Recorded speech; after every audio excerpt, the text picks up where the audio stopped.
Ginisa sa pagdinig ng Sangguniang Panlalawigan ng Pampanga ang mga lokal na opisyal ng PORAC kaugnay sa sinalakay na pogo roon. Katakataka raw kasing nakalusot ang pogo sa kabila ng maraming questionabling dokumento nito at nabigyan pa ng business permit. Balita hatid ni Darlene Kai. 10 ektaryang lupain, 46 na gusali, libo-libong mga empleyado. Ganyan kalaki at kalawak ang Pogo Hub na ito sa Porac, Pampanga. Niraid yan ng otoridad noong June 4 dahil sa pag-ooperate ng walang permit at sa mga report na pugad ito ng mga krimen tulad ng torture, kidnapping, human trafficking, sex trafficking at scamming. Ito na raw ang pinakamalaking iligal na pogo sa buong bansa. Kaya ang tanong ng taong bayan, paano ito nakalusot sa gobyerno? Yan mismo ang pinag-usapan sa isang public hearing na ginawa ng Sangguniang Panlalawigan ng Pampanga. Wala kaming kaalam-alam. Ang alam namin, malaki ang tiwala namin sa LGU, kay Mayor Jing, na ang LGU, siya talaga ang merong dapat i-report o kung merong mang danger, merong bang bagong business. Hindi ko po papayagan ng kahit anong krimen, hindi ko po ito tolerate sa aming teritoryo. I will reiterate, I will stand my position. I'm not protecting Pogo or anyone. Ginisa sa hearing ang local government officials ng Porac sa pangunguna ni Mayor Capil. Lumabas kasi sa pagdinig na tuloy-tuloy na nabigyan ng business permit ang Lucky South 99 na operator ng Pogo Hub mula yan 2019 hanggang 2023 sa kabila ng kakulangan sa mga requirements at dokumento. Wala raw silang permit mula sa DENR Environmental Management Bureau. Kulang din daw sila sa kinakailangang occupancy permits.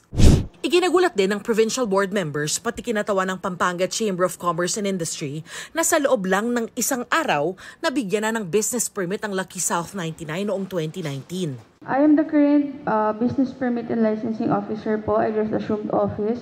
Based on records po na hawak ko ngayon, nag-apply po sila ng application around November 11 po of 2019. Kailan na-issue yung business permit po? business permit? That same day po, sir. On the same day? November 11 po. May lilintikan tayo dyan, on the same day kayo. Sabi naman ng kinatawa ng Business Permit and Licensing Office, prinoseso lang daw nila ang business permit application base sa mga dokumentong ibinigay sa kanila. Mayor, tanong ko lang, bago ka ba mag-issue ng permit para sa mga building, nagpapakondak ka ba ng inspection? Actually, yung routine inspection lang po. Marami rin daw bagay na questionable sa mga ipinapasang dokumento ng Lucky South 99 taon-taon. Base sa kanilang business permit application mula 2019 hanggang 2023, naglalaro lang daw sa 2 hanggang 7 ang kanilang mga empleyado. Hindi na rin binigyan ng Porac LGU ng business permit ang Pogo Hub ngayong taon dahil daw sa violation na nakita ng BFP. Sabi ni Mayor Capil, patunay itong hindi niya kinukonsinte ang Lucky South 99. Base mismo sa mga dokumentong ibinigay ng Porac LGU sa committee hearing, 2 beses nang humingi ng assistance ang Porac PNP sa LGU para inspeksyonin ang Lucky South 99 Pogo Hub. Isa noong August 25, 2023 at ang huli ay nito lang March 24, 2024. Napasok at ininspeksyonan ng LGU kasama ang local police ang Lucky South 99 Pogo Hub Agosto noong nakaraang taon. Base sa isinumite nilang inspection report, nakita nilang wala raw drainage canal sa labas ng compound kaya umaapaw ang maraming tubig. Bakit ang report yung drainage? Ano ba yun? Yung drainage? Yung ba yung intent? We were assisted also by the PNP. However, we did not receive findings on the part of PNP pursuant to their specific request.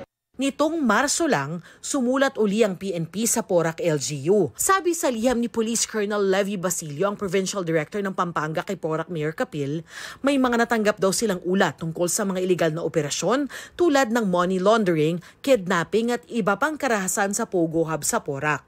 Kaya humihingi sila ng tulong mula sa LGU para matukoy at maipasara ang mga Pogo company sa Porac na wala raw permit. Pero una nang sinabi ni Mayor Capil, hindi sila pinayagang pumasok sa loob ng compound.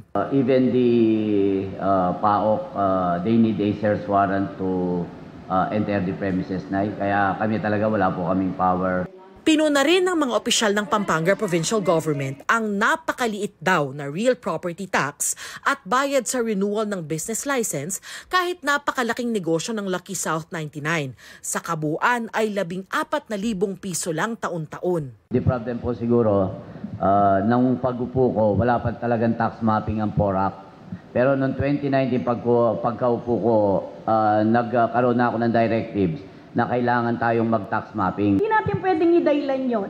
Nandyan na yan, Jing. 2019. Pero nakapatente pa rin kayo sa 4,000 na amilyar. Isang taon. Sabi ni Vice Governor Pineda, sa laki at lawak ng Pogo Hub, dapat daw bilyon-milyong piso na ang amilyar at business license fees ng Lucky South 99. Kapuna-puna rin daw ang umano'y panloloko ng operator ng Pogo. Base kasi sa Letter of No Objection o LONO na ibinigay sa kanila noong 2019, BPO o Business Process Outsourcing ang negosyo ng Lucky South 99. Wala raw umanong nakalagay na anumang may kinalaman sa gaming. Kaya ang tanong ng provincial government, kung ganito ang permit na galing sa LGU, bakit binigyan ng lisensya ng PAGCOR? Ito lang din naman daw ang pinagbasihan ng LGU officials para pirmahan ng LONO at bigyan sila ng permit. Sa lahat ng ito, ang tanong ng mga opisyal ng Pampanga Provincial Government, bakit hindi na ipagbigay alam agad ang mga violations at kahina-hinalang galaw ng Lucky South 99? Para sa PAOK, katakataka ang mga pahayag ng LGU. What transpired in PORAC is a very strange occurrence. Bakit po? Di umano, hindi nila binigyan ng mayor's permit po ito for 2024. But from January up until June 4, the place was operating. If the people from Metro Manila, PAOK, DOJ, CIDG, were able to notice this particular scam farm operating without an LGU permit, how come the eyes and ears of our government, which is the LGU, was unable to notice that? Kasama rin daw sa investigasyon ng PAOK ang posibleng pananagutan ng lokal na pamahalaan. Bumuo na raw ng task force ang The Department of Interior and Local Government o DILG para imbestigahan ang lokal na pamahalaan. Sabi ni Vice Governor Pineda, irerekomenda na raw nila sa sangguniang panlalawigan ng pagban ng Pogo sa buong probinsya ng Pampanga, legal man o hindi. Pag-aaralan din daw nila ang mga ebidensya para malaman kung dapat bang irekomenda rin nila ang suspension ng PORAC LGU officials. Darlene Kai, nagbabalita para sa GMA Integrated News. Kapuso, alamin ang maiinit na balita. Bisitahin at mag-subscribe sa GMA Integrated News sa YouTube. Sa mga kapuso abroad, samahan niyo kami sa GMA Pinoy TV at sa www.gmanews.tv.